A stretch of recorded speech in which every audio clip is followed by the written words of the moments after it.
Well, I'm absolutely delighted to be joined today by Zia Rezvi. I mean, fellow Star Wars fan, fellow Arsenal fan. I mean, what more is it I love about Zia? Thanks, Rich. Thank you Now, very much Zia, for the welcome. we've crossed paths many times, but the most famous, I think, crossing of paths, I think, was when you were at Celebration London, when you were That's right. helping out on the collecting tracks. And I'm sure we're going to come on to that later on, but you're well known throughout the UK, aren't you, returning cons? You've been out and about for quite a while. So when was your very, very earliest memories of Star Wars? How far back do we go? Oh gosh, we have to go back. Summer of 1977. I grew up in Belgium, in Brussels, and my my dad just told my brother and I, about this new movie coming out in the US. Star Wars only hit Belgium or Brussels in September 1977. And during the summer, he just showed me this. I used to read Reader's Digest.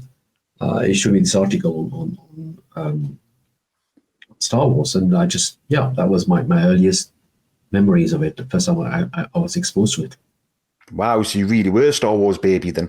Now, what I'm really keen here on Zia is your dad's influence on you. So can you tell us a bit about your dad first of all? Because I always find these conversations very fascinating. Was he a collector in his own right, and did you inherit some of that? Was he a sci-fi fan? Was he a movie fan? Not at all. No? Not at all. No, far from it. But he gave me probably two things which had an impact on me as a Star Wars fan, and a Star Wars collector. As a Star Wars fan, what he gave me was the passion for movies. So before Star Wars came, I was heavily into movies, and especially sci-fi movies. He was not into sci-fi at all, but he was really a movie buff. So every time we watched a movie on the telly, he would quiz me and say, who's this actor? And he would also himself recollect the good old days of Hollywood and stuff like that, and remind me of who were the famous actors and stars of that time and things like that. So I got exposed to watching a lot of movies, and sci-fi was one genre that I was very much attracted to as a kid. And the other thing which my dad really gave me the passion was for visual art, for antiques and paintings, and going to museums and stuff like that. So combining these two had obviously a heavy influence on me, growing up and later on as a collector. So, I mean, that's fascinating. So if you're watching this amazing movie with space battles and laser swords and Darth Vader's masks, is your dad going, wow, Peter Cushing, Sir Alec Guinness? Is he pulling all of these themes into it? Yeah, actually, that's fair enough. Yes. Wow. Yeah, well, I guess so. I remember he was saying, "What is Alec Guinness doing in this movie?" Or Peter Cushing. Absolutely. Yeah. So, yeah, but it's funny when you mentioned about this also, about these actors also, because I remember going to school and telling my friends about Peter Cushing and Alec Guinness, and these guys obviously didn't have a clue. What are you talking about? Mm-hmm. Why are you mentioning all these old actors? But because I my dad has already instilled in me the love of all these old movies and all that. So I already knew some of these actors. And what did your dad think of the first Star Wars movie then? Because it doesn't really compare to, the Gone with the Winds and the classics, like the Lady Killers and things like that. He enjoyed it. He enjoyed it. It was fun for him. It was fun. He knew that my brother and I will love the movie, so he took us along. And he was fine with it. But also you have to remember that at that time, there was no home videos or anything like that, and you had, and also people didn't go to the cinema more than once. It was very rare. So for him, he just took us along, and that's it. You're not going to watch it again. That's it. You're watching it once. Yeah, it's good, fine. That's it, really. Now, obviously, back then, we didn't have the toys, we didn't have anything to play with. But you've left that movie theater, and did you start collecting some Star Wars items, or did you actually pick up on it before the movie? No, not before the movie. But what happened is, as I just mentioned, because there was no home videos, or there was no way you could relive the experience unless you go to the cinema, which I, for some reason, I didn't go back. I only watched it once. So I really went crazy about capturing any printed material, and building that scrapbook, which is really newspaper clippings. Actually, some of in my scrapbook, I actually kept the earliest picture of the article that my father showed me. So I have the posters, which was shown on that magazine and stuff like that. So yeah, I went really crazy, and I was any newspaper clipping, any books or whatever, I just grab and take the pages, rip photos and whatever, and just stick it to inside that scrapbook. So my earliest sort of collecting journey was with the scrapbook, and mainly magazines and books and also, of course, the trading cards. Especially the first series played a big role there. Trying to complete that set was one of my mission in my early stage of my collecting. Now, you mentioned that you were brought up in Belgium. So how easy were these things to obtain in Belgium? Because it's quite a small country. It is. My earliest recollection of the toys in Belgium was, first of all, someone brought the R2 Solid Dome playing in the schoolyard. I remember that. Oh wow! That was my first exposure. Yeah, I can still hear this boy playing and clicking with the click noise. And everybody was whoa, excellent. And then my other recollection of the toys in Belgium was the first recollection was walking past. I think it was a newsagent, it was probably a toy shop, and it was seeing the Death Star Commander on the Meccano card.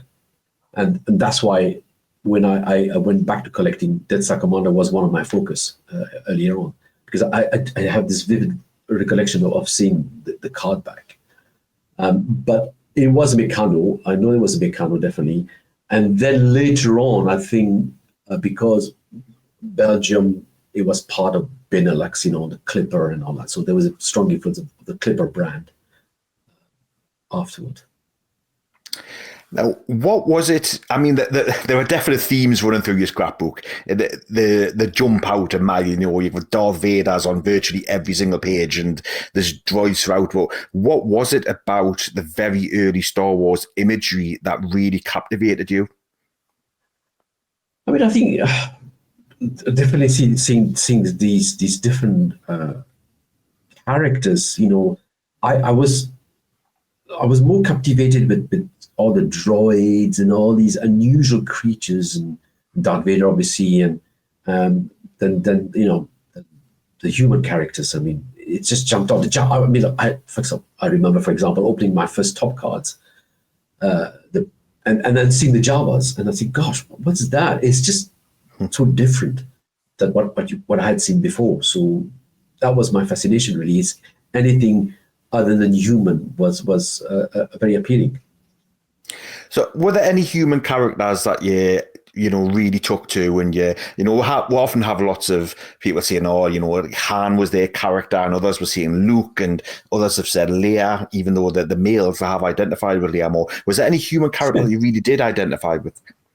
At that time, I have to say, yeah, I guess Luke. Luke, everybody sort of was looking up to Luke, this farm boy, and with lots of hope and stuff like that. Fighting for the rebellion, and yeah, I guess Luke was a character which was appealing at that time too.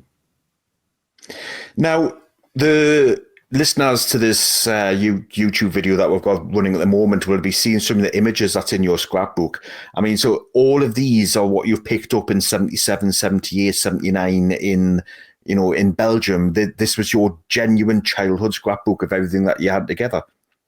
Yeah, that's right. But it does, if you look at the later pages, it does contain some modern stuff, a lot of modern stuff actually. It does contain, because I did another one for Empire Strikes Back also. But that one, yes, it does. It's mainly a lot of the stuff from the late 70s. And then obviously in the 90s, I picked up some other stuff which I also put inside the scrapbook. I'd imagine back in Belgium, I mean, for those who don't know Belgium, it is I've been to Belgium a number of times. It's a very unique country in that, some speakers speak French and then others will speak Flemish. Yeah, and then, right. So that's right. Is it very much multilingual back then? If you pick something up, would some articles be in French, would some be in Dutch and some be in English? Correct. Yeah. Wow. Yeah, correct. Yeah. I mean, I would obviously I grew up in a French-speaking school, so I was exposed to a lot of the French literature and stuff like that. But yeah, I mean, I would pick up also some magazines in Dutch and take some pictures from there and grab articles and whatever and newspaper clippings,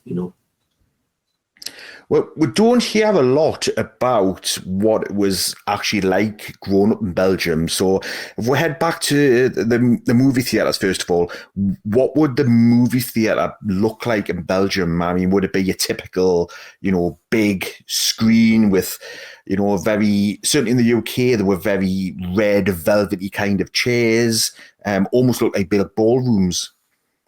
Yeah. I mean, the Belgium and Brussels especially was very, very cultured place. I mean, there was so many, like I said, museums and art galleries and independent cinemas. And I vividly remember going to see Star Wars in this cinema called El Dorado, which was El Dorado. That's about the most oddest name I could think of for Belgium. It is. But as you can see on the picture here of the inside the cinema hall, the main screen with Star Wars was shown. It's just beautiful architecture. It is beautiful. It's very beautiful. It's very. I think it displayed the sort of Belgium sort of colonial past on Congo and Africa and all that stuff. So I was trying to depict that. It was it was a very nice place to be. In terms of cinemas, it was a ritual. It was I guess kids these days don't appreciate. I mean, they don't understand that. But at that time, like I said, I've said it so many times, no internet and stuff like that. So you just had to go to the movie to appreciate the movie, and even trailers and stuff. But everything was unique. There was an experience. Yes, it was. It was a big thing, wasn't it? You didn't just go to the cinema. It was a huge planning and, everything worked around it. Yeah, exactly. And I will always have I have a very vivid memory of going to the cinema to see Star Wars there in the El Dorado. And the thing which I also remember was the movie next door, which was The Spy Who Loved Me. And to this day, I've got a special affinity for Spy Who Loved Me, because it was that movie next door which I didn't go see. I would see Star Wars where some other friends of mine actually went to see Spy Who Loved Me. The cinema going there experience was another level, which I don't get this.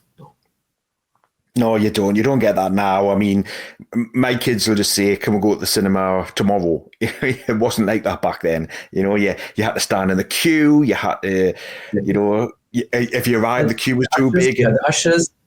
You remember the ushers? Yes. and then also cinema in the cinema lobby. The photos. Yes. In the cinema lobby photos. Yeah. I mean, that was the only way you could see. You could actually appreciate. And look at the pictures of what movie you're going to see. I mean, okay, yes. Mm-hmm. If you're lucky, you see a trailer on telly, if you're lucky. Mm-hmm. Otherwise, you'll have to, go to the cinema and see the pictures there and say, yeah, I want to see that movie. Now, like with most things in Belgium, we hear very, very little. So the toy stores in Belgium, then, so I mean, we've seen these American huge department stores, which I believe that you've been to back in the day. We'll come on to that in a minute. But the Belgian toy store, then, so what would that look like? Oh, I'm going to disappoint you. It wasn't. I hardly had limited exposure to it. I don't know why. I my dad didn't encourage me to probably buy toys or whatever. But I have very, very limited memory of it. I don't recall anything actually. It was very much about my first real toy experience, or toy shop experience was in the States. But in Belgium, I don't have a recollection of going to a toy store and looking at all the Star Wars toys there. It's very limited. Like I said, apart from that, my seeing this Death Star Commander on on the carded figure in that either newsagent or toy shop, or, that was the only recollection I have. But no, I don't have any recollection of the toy shops in Belgium. I would hazard a guess it's not going to be too dissimilar from the UK, where some of the big department stores may have a Star Wars aisle, but most places would just be the way you've described it, a newsagent, where there was a small counter of Star Wars stuff in there. I think that's what I would expect to see. I mean, there was, what was it, Tintin big thing back then, or did Tintin come later? Tintin was big.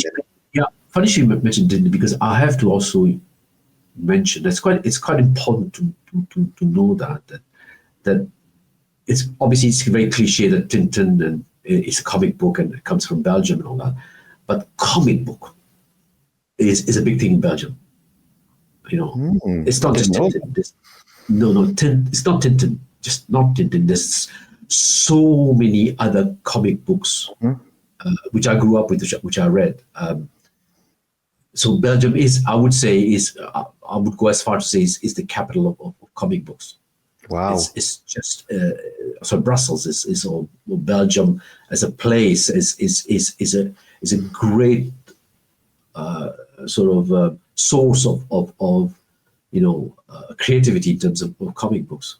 I do obviously, one thing I do remember very well is going to bookshops, and there was just a couple of floors dedicated just for comic books. Wow, that's amazing. Well, actually, that makes quite sense what you just said there, because do you know Tim Veekhoven at all? Who? Tim Veekhoven. He organises Facts, the big Belgian Comic Con. Right. Okay. Yeah, so he made this comic stroke magazine when we arrived in Facts about 10 years ago now, and he gave us all this comic, and we thought, wow, what an unusual thing to give, but that sounds as though that would have been typical for Belgium. Yes, it is. I mean, it is. It's very typical of in Belgium for kids to have a variety of comic books and follow. Actually, Tintin. There was a magazine called Tintin also, and it used to publish a number of extracts from all these different series of different comic book characters, which I was subscribed to, which was it's like a weekly magazine. Well, it was called Tintin, but it had, because like I said, Belgium was very much, there was a lot of comic book, artists, and it's very, very much a wide range from adult comics to kids and teenagers and stuff like that. You get everything. It's fascinating. I think some of them are a real piece of art. Absolutely. So were the Star Wars comics available in Belgium at the time? And do you remember picking those up at all? Yes, there was. I do remember one. Actually, there was. It came from France. The one. There was something called. Oh God, it was called Télé Junior or something like that. It was a French publication which came to Belgium, which had I think it was a monthly magazine of comic books and stuff like that, and it had obviously a serialized version of the Marvel comics of Star Wars. Wow, That must have been amazing for you, especially picking up the stories after A New Hope Yes, finished. yes. Yeah, I remember that. I don't think it made it to my scrapbook. No. I haven't seen it. So you did alluded in our show notes that you did pick up a figure from when you went to the States. So can you tell us about that experience? And do you Oh remember God. walking into an American toy store? Okay, all I can tell you is I still remember the smell of plastic when I Wow. walked Yeah. in. It was wow. It was just amazing. It was an amazing place. My uncle just took me there, and I remember picking up obviously my first uh, action figure, which was Darth Vader. I just picked it up, and my uncle saying to me, "Oh, that's it? And you pick up any more?" And I said, "No, that's it." I wish I'd taken more of those, but I just took one anyway. So that was it. Yeah, it was a department store in Manhattan. I think I remember the name of it. It was probably Alexander. Hmm. Alexander was like sort of, you know, department store with different floors, and one floor was just toys. So yeah, Wow. I don't. It's a bit blur in terms of Star Wars toys what I saw, but I do remember so many lines. Hmm. I was not the only one. Now, there were many types of Star Wars child, going from the ones who had everything to the ones who had a couple of ships and some mini rigs, and like me, if you had a carry case with lots of loose figures and no weapons because I'd lost them all within the first week. So, how would you describe your collection as a child? Then, were you a completist, or did you just get what you could or what you enjoyed? Or whatever I could. I mean, I do recall after subsequently I got the die-cast land speeder. Hmm. I got the R2D2. I got C3PO. Not many. I didn't get many of these. I just picked them up. And were these Meccano figures that you ripped open? No. Like I said, I don't. For some reason, I don't recall ever buying a carded figure Hmm. apart from the Darth Vader. The others just came along. I don't know how. Through friends and whatever. I just picked them up.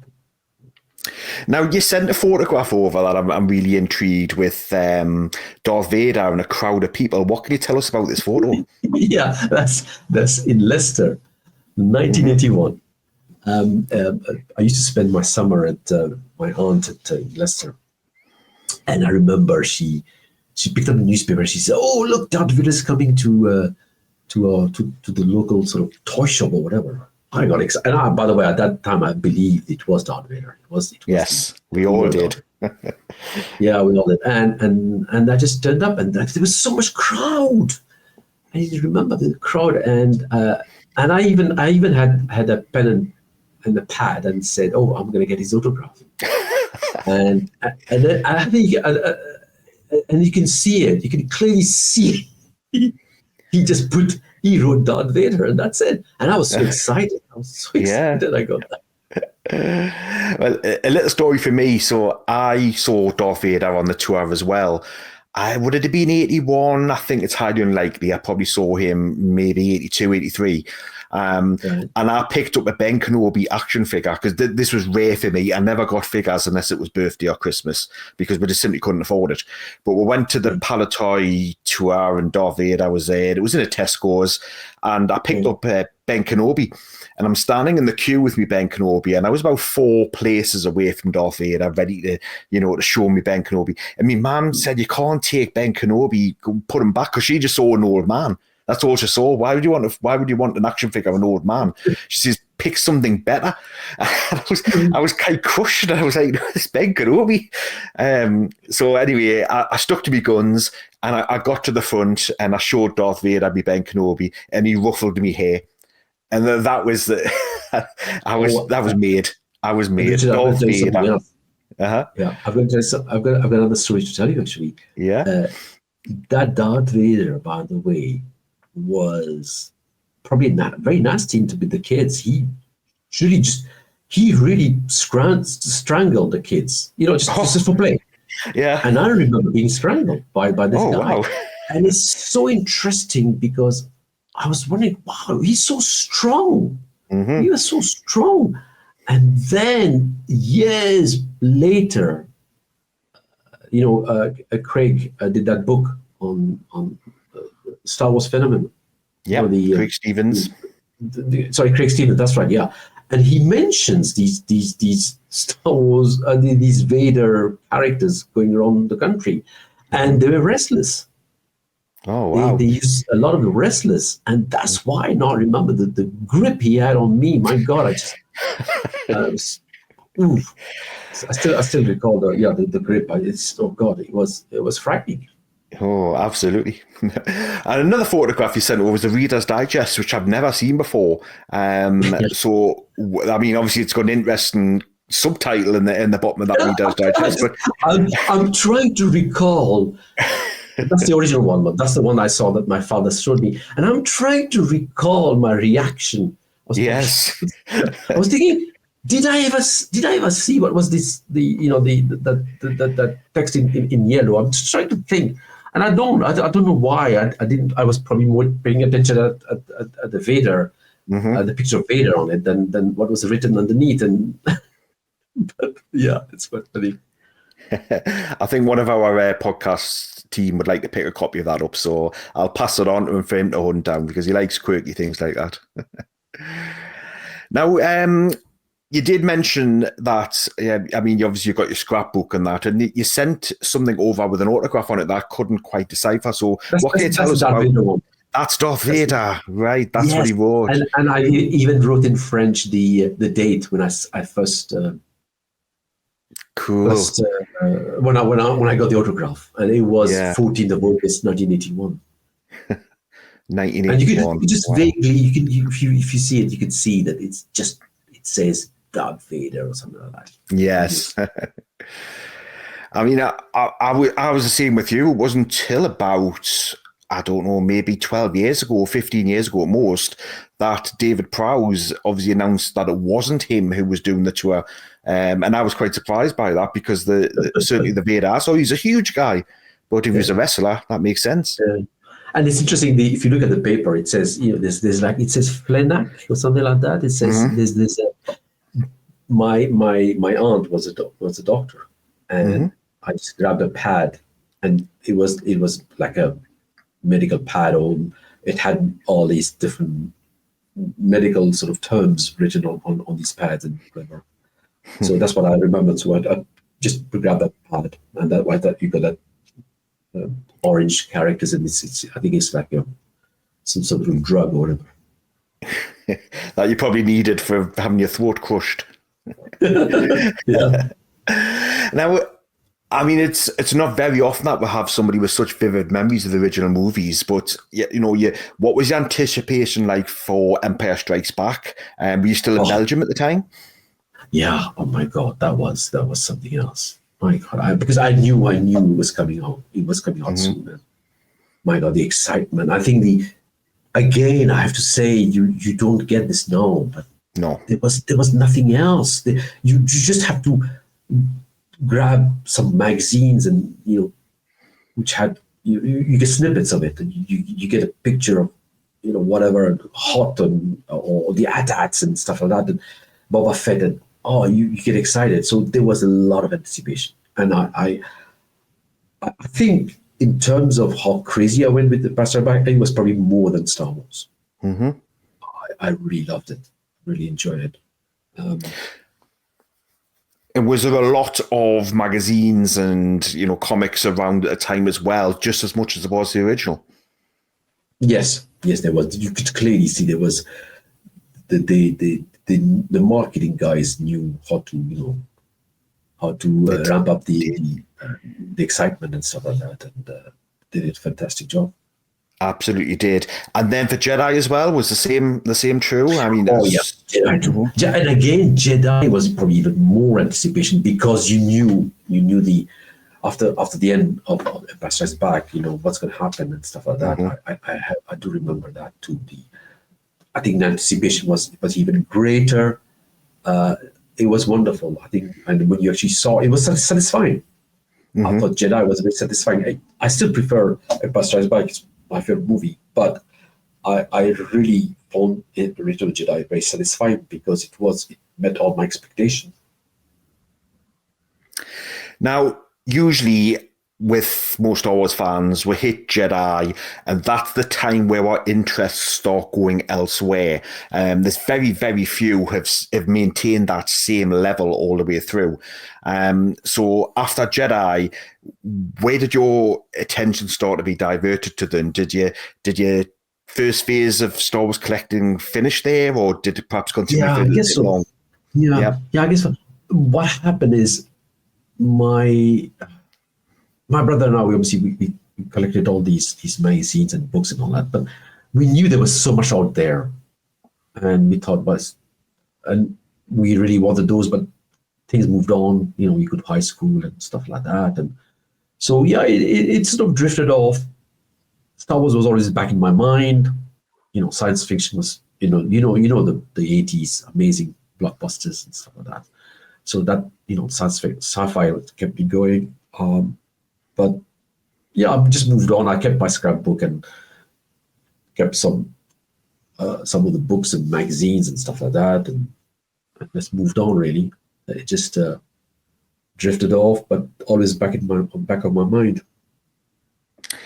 And at some point, though, you started to pick back up again because I noticed that you sent a program for the Elstree Star Wars Day. So how did that come about? Yeah, that was 1994. So what happened is I moved to after Belgium. I went to Warwick University just to study there, and then moved to London in the early 90s. And my brother and I moved to London, and then 1994, my brother said, "Oh, look, there's some sort of Star Wars Day in Elstree."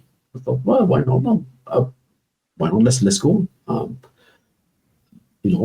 It's interesting. I thought, gosh, it's to hear about Star Wars here and after so many years, and still had a lot of interest. So let's go and check it out. So we went there, and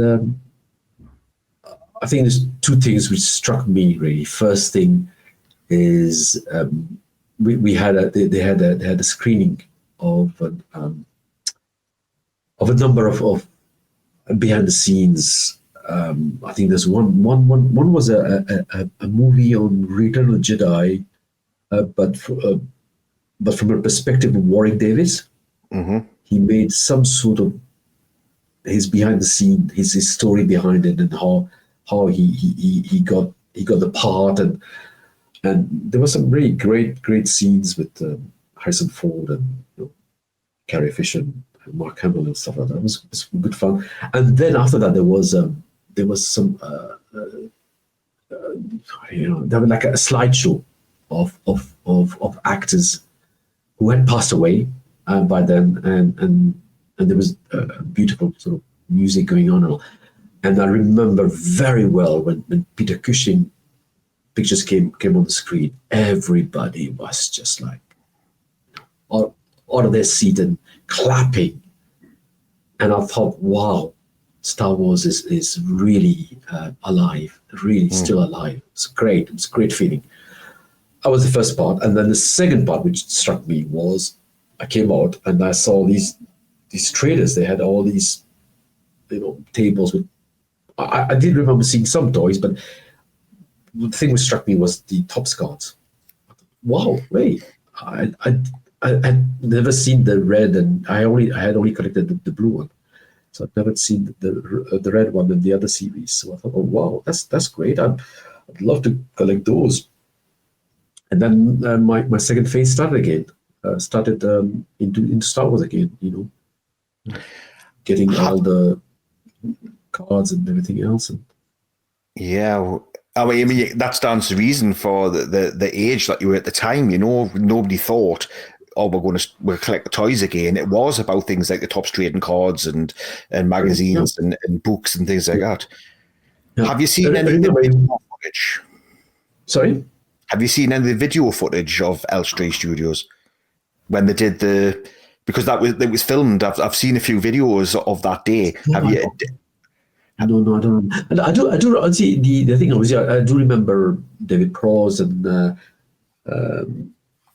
what's his name? Jim Bullock was it? Yeah, I think so. And oh yeah, I remember something else. I remember someone dressed up as Boba Fett cosplay, and he did an amazing job. I remember that everybody was praising him that he did it just by looking at videos or pictures or whatever. And he built this costume, amazing costume of Boba Fett. Wow.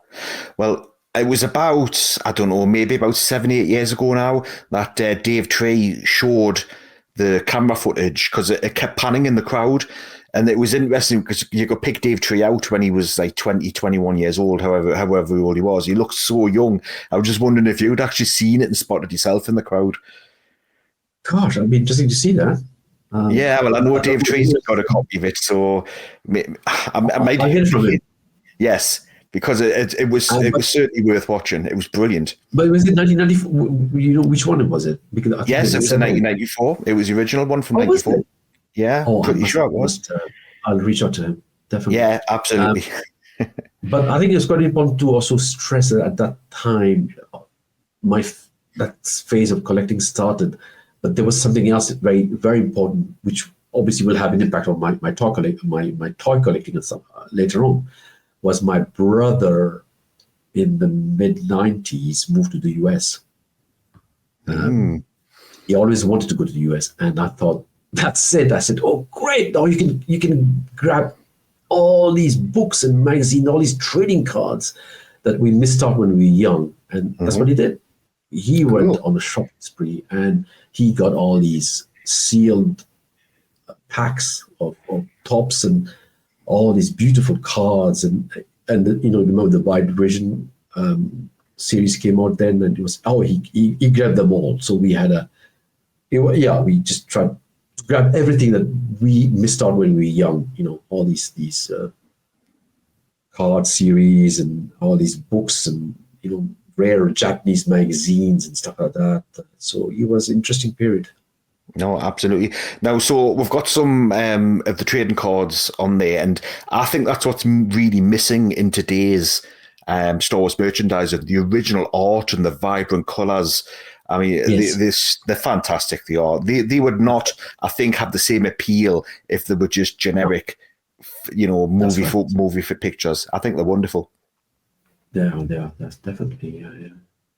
So, what's that collection on the right then that you sent me? I can't picture that's the Galaxy. Oh, that's the Star Wars Galaxy. That was probably issued in mid-90s. I think it's the Star Wars Galaxy.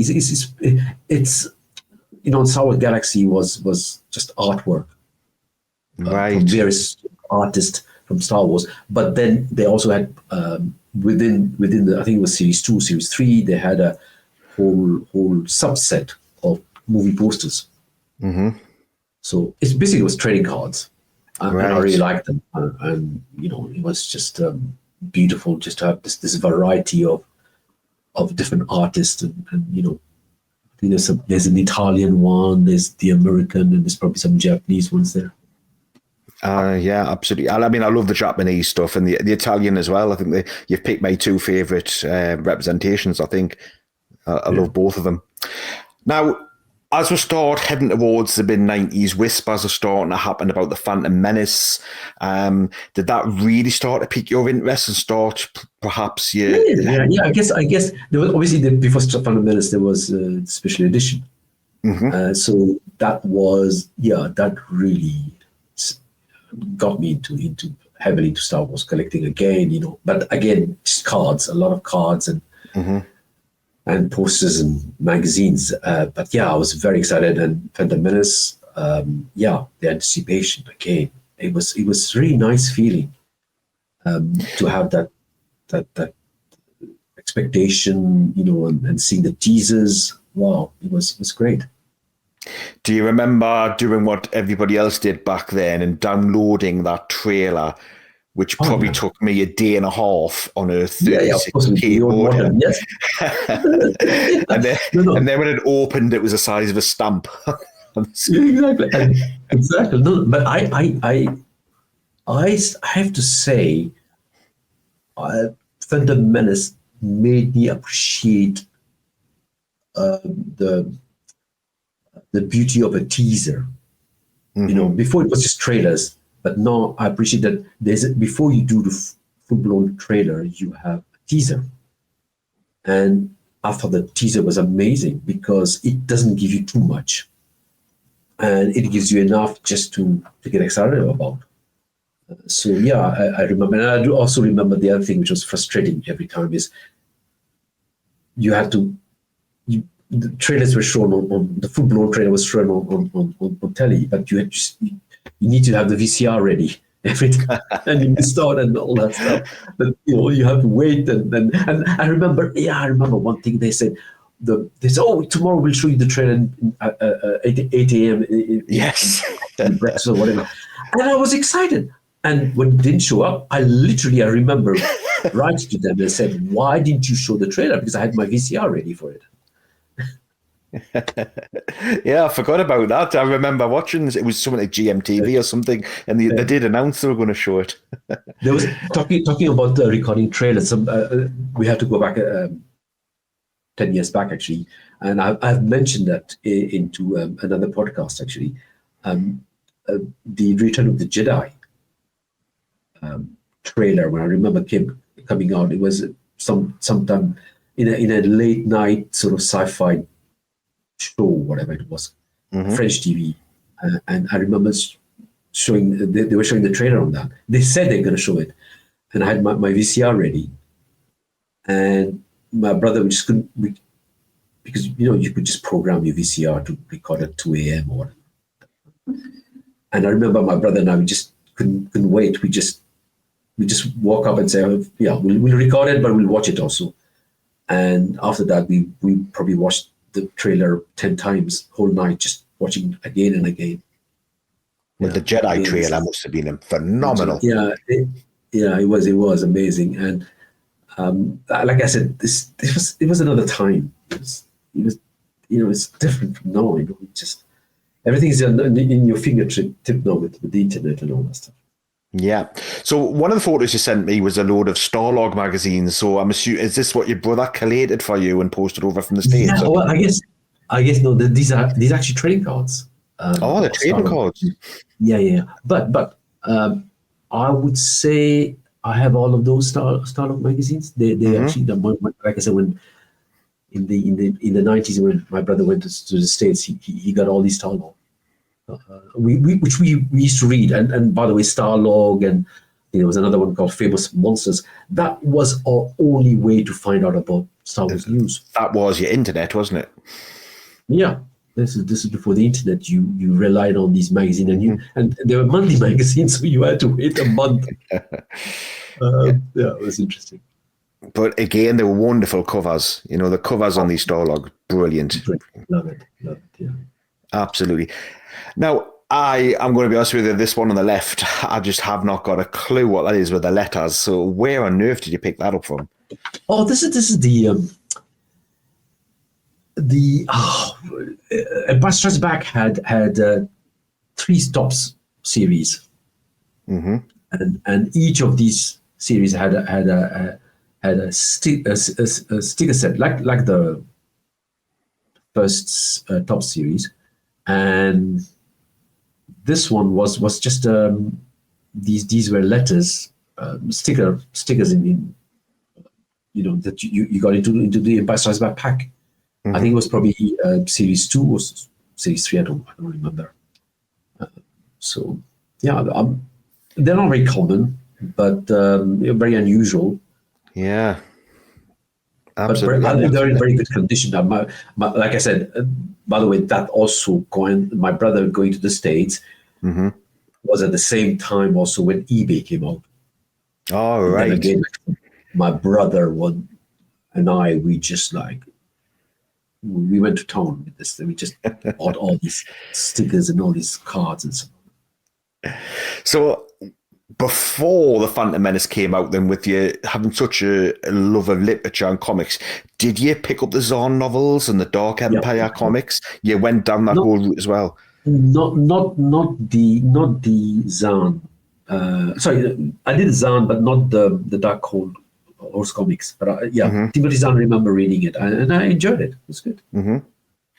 The whole Now, so the prequels came out. I mean, a lot of people had mixed feelings on them. Personally, I'm going to say this, I still do. I absolutely love them, all three of them. And I was really disappointed when I came out of the theaters, and then I went online and started reading things about them and just how they were getting bashed. And I was like, "What? You've just seen the movie I've just seen." I mean, what were your feelings when you came I out of each of those movies? well, I enjoyed the Phantom Menace. Hmm. Definitely was great, and I still like it. I think it's of the three prequels, it's still my favorite because obviously Hmm. there's the anticipation, and it's a very sort of not complicated story. It's good fun. It's good fun. Okay, it's got Jar Jar, which I'm not a I didn't fan mind. of. But obviously he's got Darth Maul, but Yep. yeah, I hated Attack of the Clones. I really Hmm. hated it. Since then, I've grown over it. I don't mind it as much. And disappointed with Revenge of the Sith was okay, but disappointed. But I would say the three prequels are still like Phantom Menace. Think I'm on the same wavelength as you. If I had to watch one of them, it's more likely to be the Phantom Menace than one of the other two. To be honest with you, I Yeah. think I'm on the same wavelength there. And part of that was because of the whole going into the complete unknown. We knew what Revenge Yeah, of the Sith was going to be like. We sort of had an idea of Attack the Clones, but the Phantom Menace, clueless. exactly. Very interesting by the way, about Revenge of the Sith. My daughter is into it Hmm. heavily. She loved it. She's actually booked three three shows. She also watched it three times. Yeah, it's coming out again. Yes, at the theatre. And Wow.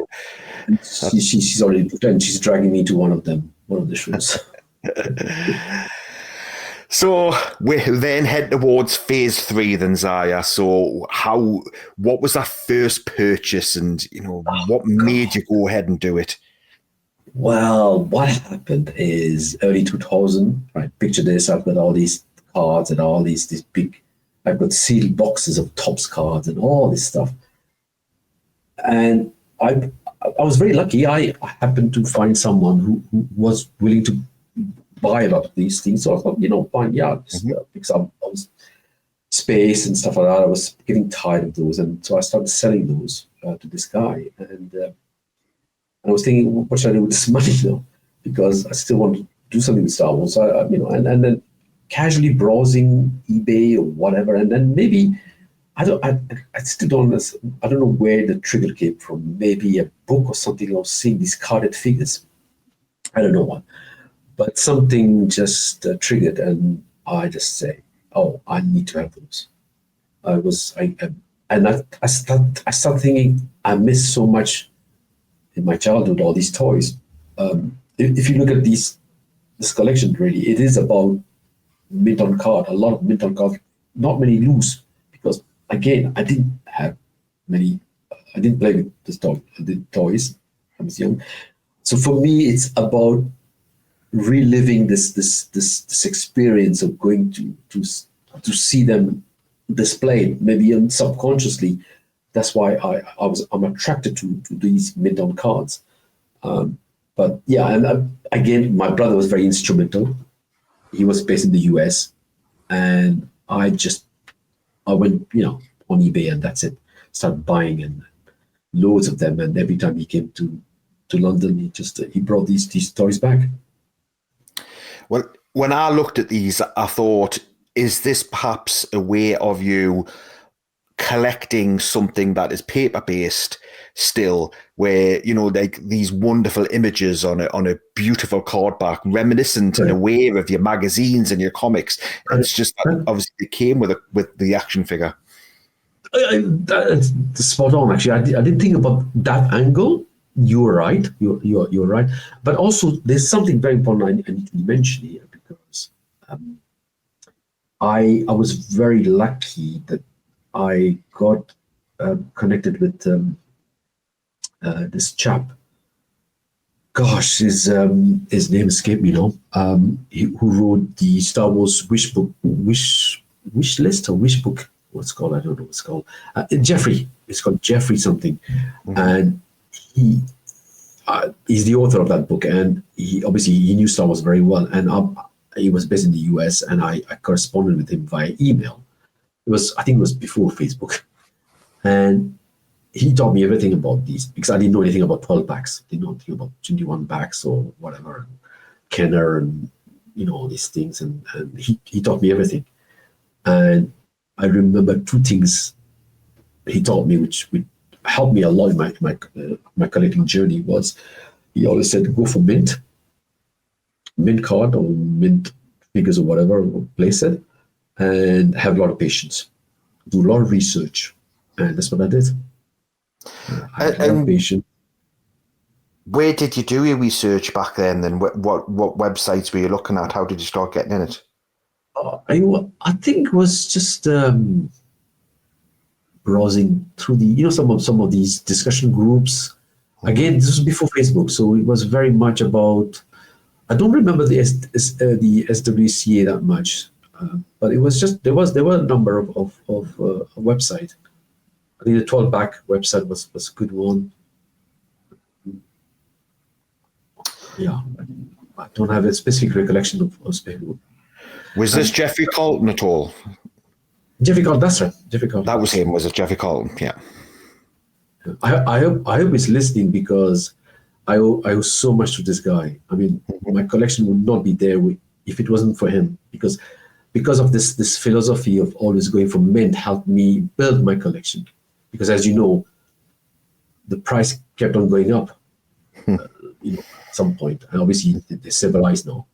But because you go for mint, the price appreciates. You sell them, and with this money you buy more. Yeah. You kept buying more, and you're not losing too much.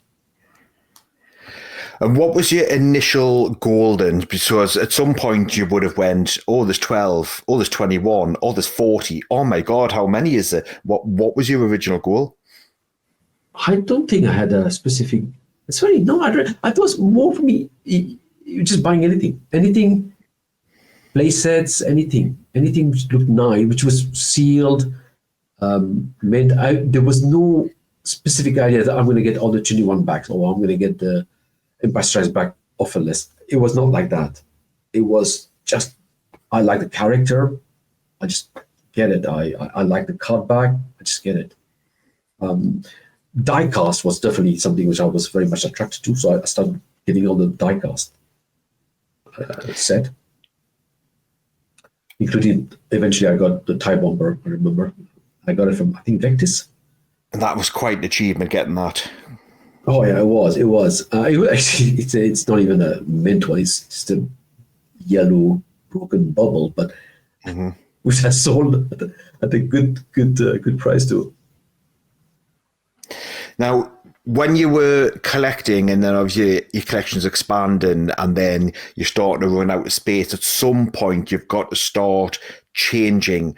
Did you make a conscious decision to start focusing on certain areas first, or did you start your focus runs and then decide later on that you need to start trimming down?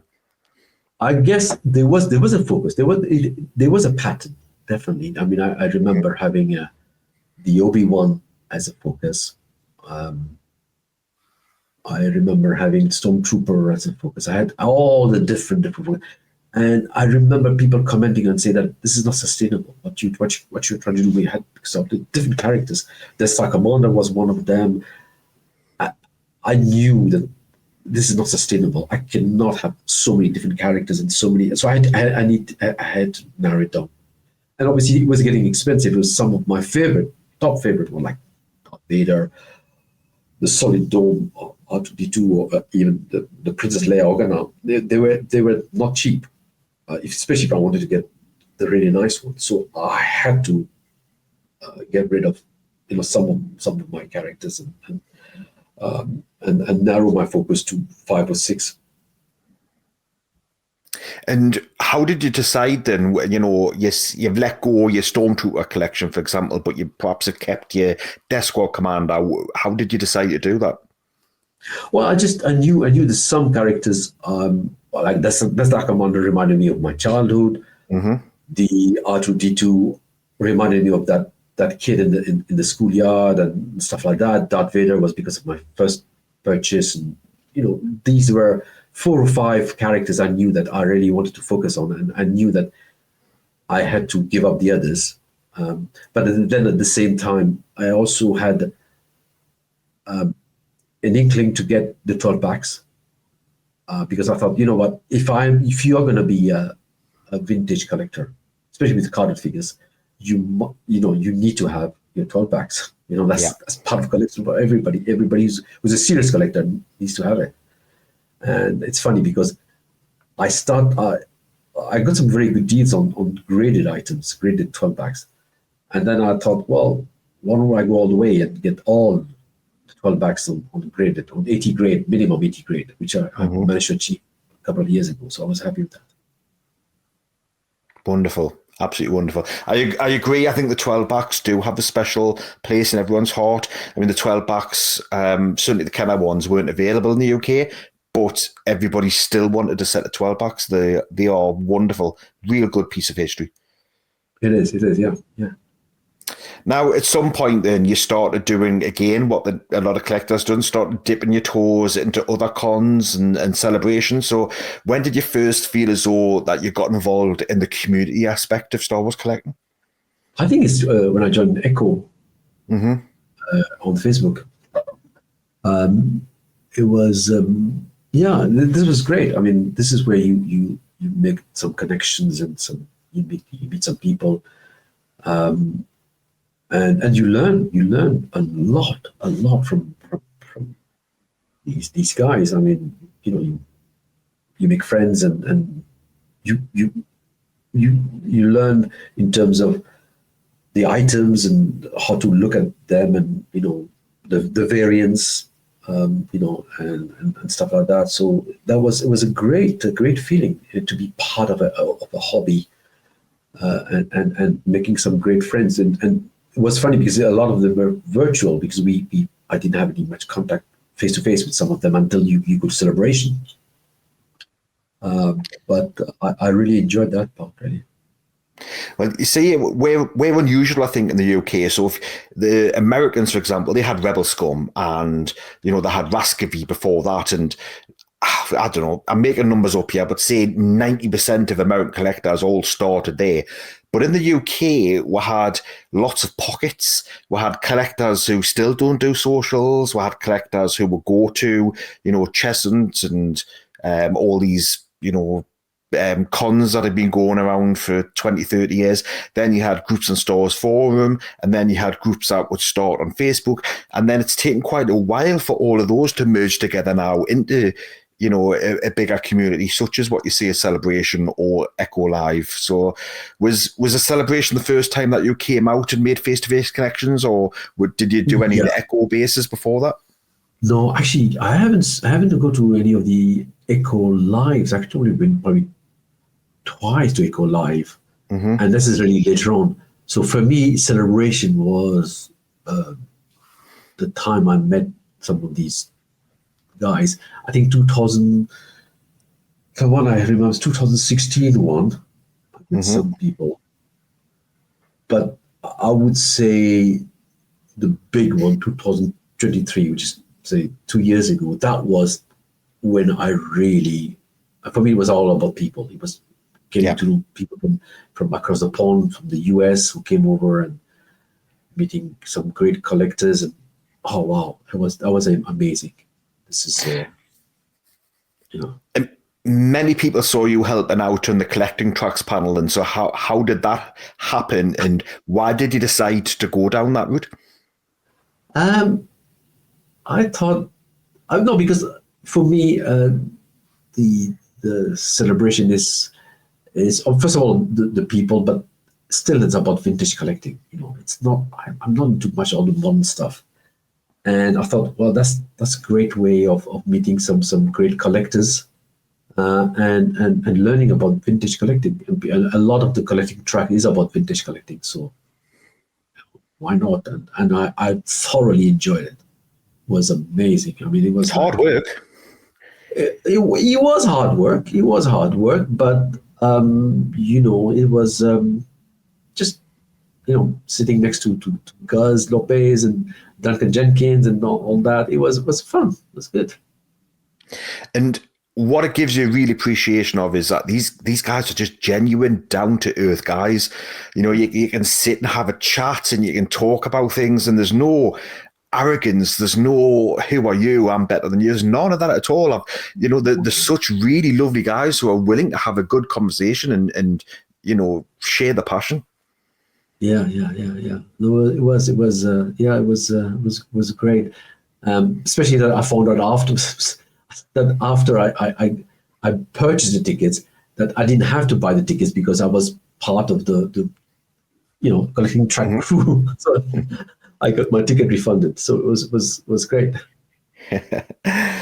Now, some of the images that you've sent me, then, so a lot of this is starting to head towards, other countries, and you mentioned before Meccano. Is that still something that you were interested in, and you wanted to have a look and see what you can get from Meccano? I wish I could. I mean, they are first of all, they are very hard to find, very expensive. So I would love to have some, but I try. I mean, the thing which I've been focusing on recently, it's anything which I missed out when I was a kid, in terms of sticker albums, trading cards, foreign trading cards, which I missed out when I was young, and that's why I think probably 5 years ago I came across these Panini foreign cards, foreign sticker albums. So they're not free stickers. Some of them are stickers, some of them are pictures, because you have to stick them with the glue and stuff like that. Anyway, so I came across these albums, and they're fascinating. I thought, wow, when you discover them, when you look at them, and you just thought, gosh, these are the things that must have obviously been around when I was a kid, but I never saw them then. And to rediscover them after so many years, and they're so beautiful. So it is something that I'm sort of attracted to. Is it something perhaps that you may be willing to consider doing your own panel at Celebration at some point on? No, because I'm still not an expert. I mean, there's some people who are better than me on these topics. I honestly think it would be an interesting panel. I'm certainly no expert myself, but I've done 2 or 3 panels, and I think a lot of it is about sharing your passion, and I think that's what a lot of people get out from these panels. I would be happy to join someone, join with someone else to do it. I'll be happy to do this. I won't say I would lead it, because I'm not a big expert on that.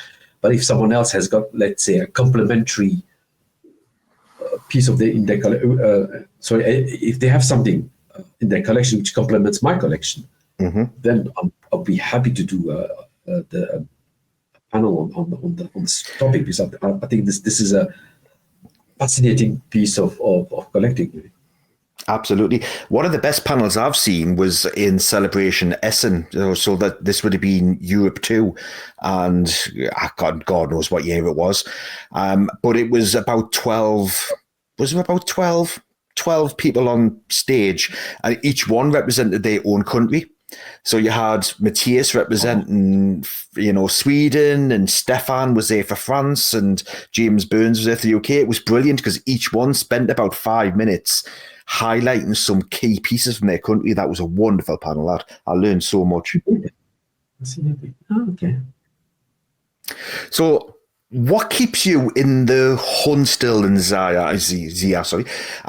What keeps you in the hunt? Because you've seen a lot, you're after these really nice items, and sometimes you get a bargain, but often you don't. What keeps you going in this hobby?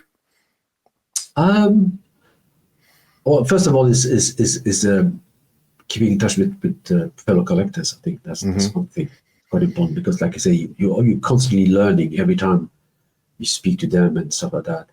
And the other thing is anything which I think reconnects me to my childhood. So, something which is important for me, and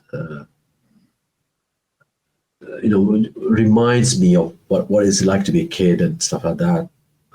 So that really triggers me. I think there's something else that we haven't mentioned. We should have mentioned that is another toy line.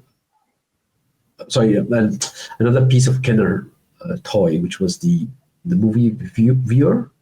Oh yes, the slideshow projector. Yeah. No, not size projector. No, not the projector. It was the movie viewer, which you use through a viewfinder. You look at through. You just. Oh yes. It's just it just makes that clicking noise and all that. I think that's a very important part of my collecting journey, really, because again, that's linked to moving images. It's about reliving Star Wars when there was no home videos, right? So that movie view, that's another toy. Actually, I got it from the States, actually, and that's when I first saw it, and I'm very happy to have a graded item now of this toy. But it's a great piece. It's a really great toy. So, anyways, that's by the by. I just had to mention that one. So, what did you think when you first got one of those? Because I don't know if they were available in Europe. I guess there was a version of it, but I don't know for certain. There was a version. There was several versions. Right. I know there's a German version. There was a French version. I don't know. I don't think they were popular in the UK though. I'm sure. No. Whenever I show that this toy, they don't have the same connection with it. That excitement that I had when I remember. I mean, I would play. I mean, it's 1 minute. It replaces extract from a movie, and it's only 1 minute. Important, right? But I would play hours and hours with it. Wow. So somebody's listening to this interview, then Zia, they are, they perhaps are starting their journey. Perhaps they'll have to have a set of 12 backs, or perhaps they're looking at a focus character. What advice would you give somebody who is starting to become a little bit more serious than somebody who's just tested the foot in the water? I would say 2 pieces of advice is patience and do your research. I think because there's so many different variants, there's so many different toys, research is very important. You need to understand. And patience is, there are deals, there are bargains available. They do happen. You just have to be the right place, right moment, And a lot of it's with networks. So you've made a great network with Jeffrey, as and when that time happened. But networking, so you mentioned the guys in Echo, for example, I don't think there's a single person on the planet that's not bought from Nick Temple or Ben Potter or somebody like that. There's making connections and finding the right dealers. Mm-hmm. Correct. I think Richard, this is also critical part of collecting, and this is why I've been very lucky, very very grateful and privileged to have built a collection like that because of my network. People have said, "Oh, Zia, have you seen this deal on eBay and all that?" And to be there at the right time, right place, really, or buying and selling between friends and connection, it helps a lot. And when you talk about network, it's, for me, it is part of my life, not only in Star Wars, but also in my professional life, because I'm actually a consultant, an independent consultant, freelance, and I rely a lot on the network. It's so important for me. So for me, it comes naturally, and that's why I enjoy that collecting hobby and that network part. It doesn't come naturally for a lot of people, though, and a lot of people do stand on the sidelines. But honestly, once you make that first step and make that connection, everything just opens up. It does. Yeah. And you don't have to start big. You start small. Mm-hmm. You just you just create your own little network, small group, and that grows, and it's wonderful. Absolutely. And when we're going to see Zia then back out on the scene, is it perhaps going to be an Echo Live or another celebration at some point? Would you do a celebration abroad? I'd love to, but for some reason, it always clashes with my kids' exams or something like that. Hmm. So I don't know. I don't know. We'll see. I know my daughter, who's also a big Star Wars fan, she wants to go to the next one, which probably is not going to happen next year. It's going to probably be in 2 years when it's going to be the 50th anniversary. And it's going to be in the US. So probably we're going to plan that one. And Echo, I try. I mean, I've been missing some of them, but I try my best to attend. But again, my focus when I go to Echo is really to meet my friends and connection, really, more than trying to buy stuff or sell stuff or whatever. I don't think I've bought anything at the last 4 or 5 Echoes I've been to. It's about browsing and chatting and having a catch up for Exactly. me. Exactly. Yeah, yeah. Well, Zia, many thanks. You've been really gracious with your time. I've loved this interview. You've really shone a light on the early days of collection in Belgium, especially your thoughts on the cinema and the theatre experience. I found that one really fascinating. So I'm sure many of our listeners are going to be, equally excited after this interview airs. Are you okay for people to reach out and connect and ask questions? Of And course, all the time. Yeah, I'm always open. I'm more than happy, especially helping people who starting in the hobby and not sure where to go and all that. I would like to give back to the community. So more than happy that people reach out to me. I can reach out on Facebook. So yeah, send me connection request anytime.